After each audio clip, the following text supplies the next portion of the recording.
Hello दोस्तों, एक बार फिर से आप सभी का फाइनेंस स्कूल में स्वागत है। दोस्तों, ज्यादातर लोग शेयर मार्केट में केवल दो वजह से ही पैसे इन्वेस्ट नहीं करते हैं, जिसमें पहला है लैक ऑफ फाइनेंशियल नॉलेज और दूसरा है पैसे लॉस होने का डर। आज की इस वीडियो में मैं आपको बताऊंगा कि कैसे आप अपनी 20s में बेस्ट स्ट्रेटेजी के साथ इन्वेस्टमेंट करना स्टार्ट कर सकते हैं और आपके लिए बेस्ट इन्वेस्टमेंट ऑप्शन क्या हो सकता है। तो चलिए आज की इस वीडियो की शुरुआत करते हैं राहुल नाम के एक इंसान की स्टोरी से और जानते हैं कि आखिर क्यों पैसा इन्वेस्ट करना और फाइनेंशियल नॉलेज एक्वायर करना हमारी इन्वेस्टमेंट स्ट्रेटेजी का सबसे इम्पोर्टेंट पार्ट है। मिलिए राहुल नाम के इस लड़के से जिसके माता पिता इसे कहते हैं कि तू अच्छे से पढ़ाई लिखाई कर और अच्छे मार्क्स ला, फिर एक डिग्री ले ले जिससे कि तुझे बहुत ही बड़ी कंपनी में सेफ एंड सिक्योर जॉब मिल जाएगी और तेरी लाइफ सेटल हो जाएगी, यानी कि तू सफल हो जाएगा। अब राहुल बहुत ही आज्ञाकारी लड़का होता है और अपने माँ बाप की बात मान लेता है। वो अच्छे से पढ़ाई लिखाई करता है, अच्छे मार्क्स लाता है, फिर उसे अपनी डिग्री भी मिल जाती है और फॉर्चुनेटली उसकी जॉब भी लग जाती है जहाँ उसे काफी अच्छी सैलरी मिलती है। तो अब राहुल सोचने लगता है कि वो सफल हो चुका है और अब वो अपनी जिंदगी खुलकर जी सकता है। इसलिए अपनी सैलरी मिलते ही वो खूब पैसे खर्च करने लगता है, नई वॉच लेता है, नए कपड़े लेता है, पार्टीज में जाता है और अपने सारे पैसे खर्च कर देता है। फिर कुछ समय के बाद उसकी शादी भी हो जाती है और राहुल बिना कोई फ्यूचर प्लानिंग किए ही अपनी जिंदगी में आगे बढ़ता जाता है। राहुल और उसकी वाइफ जमकर शॉपिंग करते हैं, महंगे कपड़े खरीदते हैं, फर्नीचर्स खरीदते हैं और घूमने जाते हैं। फिर कुछ ही सालों में उनका एक बच्चा हो जाता है जिससे कि वो अब और भी रिस्पॉन्सिबल बन जाते हैं और बच्चे का ध्यान रखने के लिए उन्हें और भी मेहनत करनी पड़ती है। अब सारी रिस्पॉन्सिबिलिटी राहुल के ऊपर आ जाती है, इसलिए वो पैसे कमाने के लिए और भी कड़ी मेहनत करने लगता है। फिर जैसे जैसे उनका बच्चा बड़ा होता है तो उनकी जरूरतें बढ़ने लगती हैं, इसलिए वो एक नया घर लोन पर ले लेते हैं और साथ ही साथ उन्हें और भी सामानों की जरूरत होती है, जिससे कि उन्हें इस बात का फील होता है कि उनके पास पैसे कम पड़ रहे हैं। इसलिए इसके सोल्यूशन के लिए वे अपने दोस्तों और बैंक से पैसे लोन पर लेते हैं और अपनी सारी नीड्स को पूरा करते हैं और इसी बीच अपनी सुविधाओं के लिए वो एक कार भी लोन पर ले लेते हैं। फिर जैसे ही उनका बच्चा थोड़ा और बड़ा होता है तो राहुल के सर पर बोझ बहुत ही बढ़ जाता है, क्योंकि उसके घर की जरूरतें भी बढ़ती जा रही हैं, उसके बच्चे की पढ़ाई का खर्च भी बढ़ता जा रहा है और उसे अपने पुराने लोन को भी चुकाना है और इन सब चीजों के लिए उसकी सैलरी सफिशिएंट नहीं है। इसलिए वो इन सब के सोल्यूशन के लिए और भी कर्ज ले लेता है और सोचता है कि अब उसकी सारी प्रॉब्लम सॉल्व हो जाएगी, पर ऐसा नहीं होता है, बल्कि वो और भी बड़ी मुसीबत में फंस जाता है, क्योंकि अब उसे अपने बच्चे के कॉलेज की पढ़ाई का खर्च भी उठाना है, अपने घर का लोन चुकाना है, दूसरे लोगों का और बैंक का लोन चुकाना है, कार लोन चुकाना है, अपने घर के बढ़ते खर्च को मैनेज करना है। इसलिए अब वो ओवर टाइम भी करता है। तो दोस्तों, इसे ही रेट ट्रैप कहते हैं, जिसमें राहुल फंस चुका है और अपनी जिंदगी को जीना भूल चुका है। और ऐसा इसलिए है क्योंकि उसने कभी भी फाइनेंशियल एजुकेशन पे ध्यान नहीं दिया, जिसकी वजह से उसने कभी भी सेविंग्स और इन्वेस्टिंग करने पे ध्यान दिया ही नहीं और गलत फाइनेंशियल डिसीजन ले लिया। उसके पास इनकम का केवल एक ही सोर्स है और वो है उसकी सैलरी। तो अगर आप ध्यान से राहुल की सिचुएशन को एनालाइज करेंगे तो आप ये ऑब्जर्व करेंगे कि आज मैक्सिमम लोगों की भी यही सेम सिचुएशन है, क्योंकि जब हम अपनी 20s में होते हैं तो हम अक्सर बिना सोचे समझे अपने हार्ड अर्न मनी को उड़ाने लगते हैं, जिसका खामियाजा हमें 40s की एज में आकर भुगतना पड़ता है और हमारी लाइफ में फ्रीडम आने की बजाय इनसिक्योरिटी और रैट ट्रैप जैसी चीजें आने लगती हैं। इसलिए ये बहुत ही जरूरी है कि हम कम उम्र से ही इन्वेस्टिंग और फाइनेंशियल एजुकेशन पर ध्यान दें। क्या आपको ये बात पता है कि दुनिया के सबसे सफल इन्वेस्टर्स वॉरेन बफेट और पीटर लिंच ने 11 साल की उम्र से ही इन्वेस्टिंग करना और उसके बारे में सीखना शुरू कर दिया था? और हमारे इंडिया के वॉरेन बफेट राकेश झुनझुनवाला ने भी अपनी 20s में ही अपनी इन्वेस्टिंग की जर्नी शुरू कर दी। इसलिए आज मैं इस वीडियो में आपको ये बताऊंगा कि आप कैसे अपनी 20s में अपनी इन्वेस्टिंग के जर्नी को स्टार्ट कर सकते हैं, जिससे कि आप फ्यूचर में रैट ट्रैप में ना फंसें और फाइनेंशियल फ्रीडम को अचीव कर पाएं।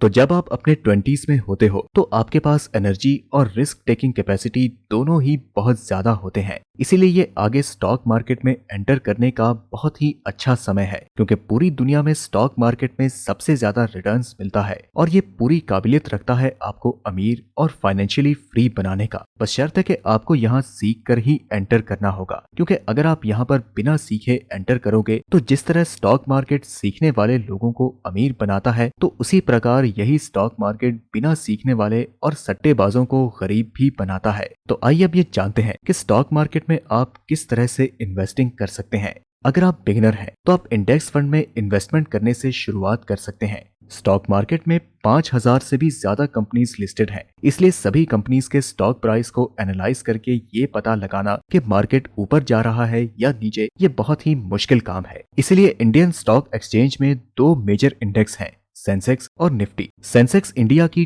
टॉप 30 कंपनीज के स्टॉक प्राइस का परफॉर्मेंस बताता है और निफ्टी इंडिया के टॉप 50 कंपनीज के स्टॉक प्राइस का परफॉर्मेंस बताता है, जिससे कि हमें ओवरऑल स्टॉक मार्केट की परफॉर्मेंस का पता चल जाता है कि स्टॉक मार्केट ऊपर जा रहा है या नीचे। तो एज अ बिगिनर जब आप इंडिया की टॉप कंपनीज में इन्वेस्ट करते हो तो आप डायरेक्टली इंडिया की इकोनॉमी में इन्वेस्ट करते हो, और कई सारे प्रोफेशनल एनालिस्ट का ये मानना है कि आने वाले सालों में इंडिया की इकोनॉमी बहुत आगे जाएगी, इसलिए इसकी वजह से आपकी इन्वेस्टमेंट की वैल्यू भी ऊपर जाएगी। पर मैं आपको एक और बात क्लियर कर दूं कि सेंसेक्स और निफ्टी में जो भी इंडिया की टॉप कंपनीज लिस्टेड है वो यहाँ से बाहर हो सकती हैं अगर उस कंपनी के बिजनेस परफॉर्मेंस डाउन हो जाए। इसलिए एज अ बिगिनर जब आप डायरेक्टली सेंसेक्स और निफ्टी के टॉप कंपनीज के स्टॉक्स में इन्वेस्ट करोगे तो जब ये इंडेक्सेस अपडेट होंगी और इनमें कोई दूसरी कंपनीज लिस्ट होंगी तो आपको उस कंपनी के स्टॉक्स में इन्वेस्टमेंट से बाहर निकलना होगा और इस कंपनी में इन्वेस्ट करना होगा जो इन इंडेक्स में अपडेशन के बाद लिस्ट हुई है। और ऐसा आपको हर बार करना होगा जब जब कोई दूसरी कंपनी इंडेक्सेस में किसी कंपनी को रिप्लेस करेगी, जिसे इंडिविजुअली मैनेज करना बेहद मुश्किल है। और तो और आप डायरेक्टली अपने डीमैट अकाउंट से सेंसेक्स और निफ्टी में इन्वेस्ट भी नहीं कर सकते हैं। इसलिए इस चीज का सोल्यूशन है इंडेक्स फंड, जहां फंड मैनेजर्स अपॉइंट किए जाते हैं और ये इनकी रेस्पॉन्सिबिलिटी होती है कि ये मैनेजर सेंसेक्स और निफ्टी में इन्वेस्टेड कंपनीज में उनकी वेटेज के अकॉर्डिंग आपके पैसों को इन्वेस्ट करते हैं। और अगर इंडेक्स फंड्स की रिटर्न की बात की जाए तो इसने पिछले 20 सालों में पर ईयर एवरेज 14% की CAGR से रिटर्न्स दिया है। और इसका ये मतलब हुआ कि अगर आपने 20 साल पहले किसी इंडेक्स फंड में 1 लाख रुपए इन्वेस्ट किए होते तो आज ये अमाउंट 13.74 लाख हो गया होता। इंडेक्स फंड में इन्वेस्ट करने के लिए आपको ज्यादा नॉलेज की जरूरत नहीं पड़ती है, इसलिए इन्वेस्टिंग की जर्नी स्टार्ट करने के लिए आप इससे शुरुआत कर सकते हैं। और फिर जब आपको मार्केट और कंपनीज की थोड़ी बहुत नॉलेज होने लगे तो सेकंड स्टेप में आप ब्लू चिप कंपनीज में इन्वेस्ट करना स्टार्ट कर सकते हो। ब्लू चिप कंपनीज वो लार्ज कैप कंपनीज होती हैं जो कि फंडामेंटली और फाइनेंशियल लेवल पर बहुत ही स्ट्रांग होती हैं और इनका बिजनेस और प्रॉफिट हर साल बढ़ता रहता है। रिलायंस, TCS, विप्रो और पिडिलाइट जैसी कंपनीज ब्लू चिप स्टॉक्स का सबसे अच्छा एग्जाम्पल है। ब्लू चिप स्टॉक्स में मल्टी बैगर रिटर्न्स मिलने के चांसेस तो कम होते हैं, पर इंडेक्स फंड्स के कंपैरिजन में यहाँ ज्यादा रिटर्न्स मिलते हैं। हालांकि इंडेक्स फंड्स में भी आपके पैसे को रिलायंस में इन्वेस्ट किया ही जाएगा, पर उतना ही किया जाएगा जितना वेटेज वो सेंसेक्स और निफ्टी में कैरी करता है। आप इसे ऐसे समझ सकते हो कि इंडेक्स फंड्स में इन्वेस्ट करने से आपका इन्वेस्टमेंट डाइवर्सिफाई हो जाता है। फिर थर्ड स्टेप में आपको स्मॉल कैप कंपनीज में इन्वेस्ट करना है। स्मॉल कैप वो कंपनीज होती हैं जिसकी मार्केट कैपिटलाइजेशन 5000 करोड़ से कम होती हैं और एक स्मॉल कैप कंपनी से मल्टी बैगर रिटर्न्स मिलने के सबसे ज्यादा चांसेस होते हैं, क्योंकि एक स्मॉल कैप कंपनी ही मिड कैप बनती है और फिर लार्ज कैप बनती है और कंपनी के इसी जर्नी की वजह से आपका पैसा 20 गुना, 40 गुना और यहाँ तक के कई बार 100 गुना भी हो जाता है। अगर आप दुनिया के सफल इन्वेस्टर्स को ध्यान से ऑब्जर्व करेंगे तो आपको ये पता चलेगा कि ये लोग इतने अमीर स्मॉल कैप कंपनीज में इन्वेस्ट करके ही बने हैं जो कि बाद में लार्ज कैप बन गई। फॉर एग्जाम्पल वॉरेन बफेट ने कोका कोला और एप्पल में तब इन्वेस्ट किया था जब वो एक स्मॉल कैप कंपनी थी। यहाँ तक कि राकेश झुनझुनवाला ने भी टाइटन कंपनी में तभी इन्वेस्ट किया था जब वो एक स्मॉल कैप कंपनी थी, जिसने उन्हें अभी तक सबसे ज्यादा रिटर्न्स दिया है। पर साथ ही साथ आपको इस बात का भी ध्यान रखना है कि आप कोई भी किसी एरी गैरी स्मॉल कंपनी में इन्वेस्ट ना कर दें। इन्वेस्टमेंट से पहले आपको ये अच्छे से एनालाइज करना होगा कि आप जिस भी कंपनी में अपना पैसा इन्वेस्ट कर रहे हैं तो उस कंपनी के पास कोई मोट होना चाहिए, यानी कि कोई ऐसा बिजनेस एडवांटेज जिससे कि कोई भी उनके बिजनेस मॉडल को कॉपी ना कर सके और उनका ये बिजनेस फ्यूचर के 30 से 40 साल तक आराम से टिका रहे। और साथ ही साथ आपको ये भी देखना होगा कि कंपनी भले ही स्मॉल कैप हो लेकिन फंडामेंटली स्ट्रांग होनी चाहिए, जैसे कि कंपनी के ऊपर ज्यादा कर्ज नहीं होना चाहिए, रेवेन्यू और प्रॉफिट हर साल बढ़ते रहना चाहिए, ROCE और ROE मिनिमम 15% होना चाहिए, प्रोमोटर्स होल्डिंग मिनिमम 40% होना चाहिए और कंपनी के एसेट्स हर साल बढ़ते रहने चाहिए। और साथ ही साथ आपको ये भी नोटिस करना है कि कोई दूसरी इंस्टीट्यूशनल कंपनीज जैसे कि म्यूचुअल फंड्स और फॉरेन इंस्टीट्यूशन की उस कंपनी में